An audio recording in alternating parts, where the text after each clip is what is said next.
Hello, it now gives me great pleasure to introduce our next guest, a fabulous man who I met last year, so it's the second time in his senior stories, and his name is Frank Cowell. And he's written a really evocative story, a piece of fiction called Don't Forget Me, Benny. Lovely to see you again, Frank. Thank you. And You welcome too, to the lounge. Thank you. It's wonderful. Wonderful to be here. Well, it's wonderful to talk to you about your story. Right.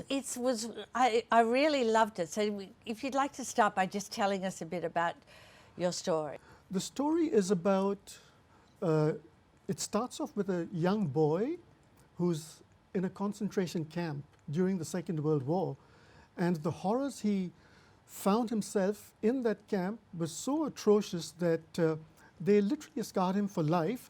But he had to build up his resilience and show the world that he was better than the people that had incarcerated him. Did this story come to you when you were thinking about resilience, or is this a story that was just innately about resilience? No, it came to me while I was thinking about resilience. When Seniors Guard put out the competition and said the theme of this year's story is going to be resilience, I thought about how to bring out resilience in the human spirit.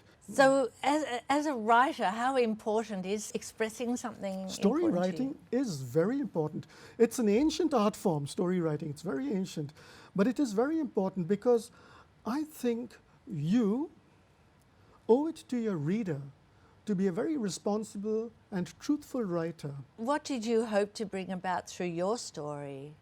So I think for me to present a story like this would highlight the horrors of war and the horrors of concentration camps and how bad they can be. Did you know that Germany during the war had over 1,000 concentration camps? So they were all over the place. So I don't think our younger generation has been exposed to this. So I think this story, I hope, will bring about that change. Back on the topic of resilience, do you think COVID has taught you more resilience? COVID-19, I think, has certainly added another dimension to our life experiences, certainly.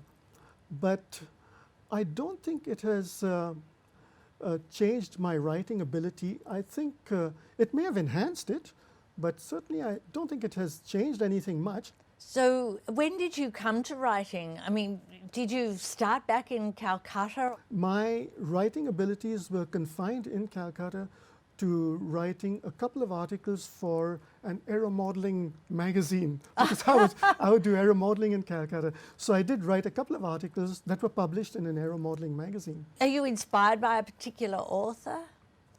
I cannot go past the main character in Margaret Mitchell's Gone with the Wind, Scarlett O'Hara. She is the epitome of resilience. She's absolutely resilient. But what about Margaret Mitchell herself, who wrote the book?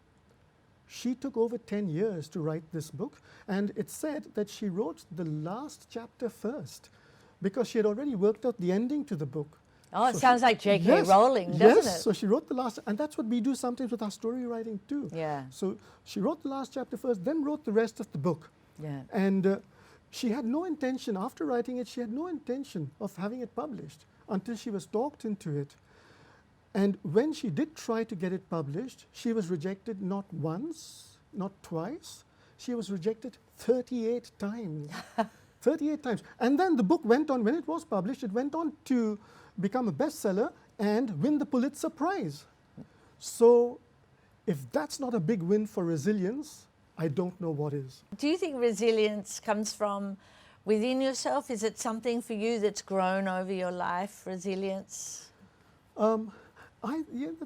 I think the older you get, the more flexible you become.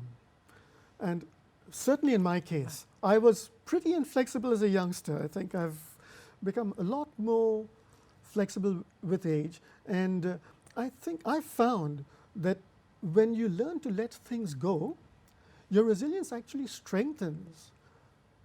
You know, my final question is about advice to others on making the most of life despite the challenges. You've said a lot about that. I'm not very good at giving advice, although my family will totally disagree with me, but I don't like giving advice. But for me, I think at this stage of my life especially, time is very important, so don't waste it. Yes, thank you so much, Frank, You're most for welcome. sharing all these wonderful words of wisdom.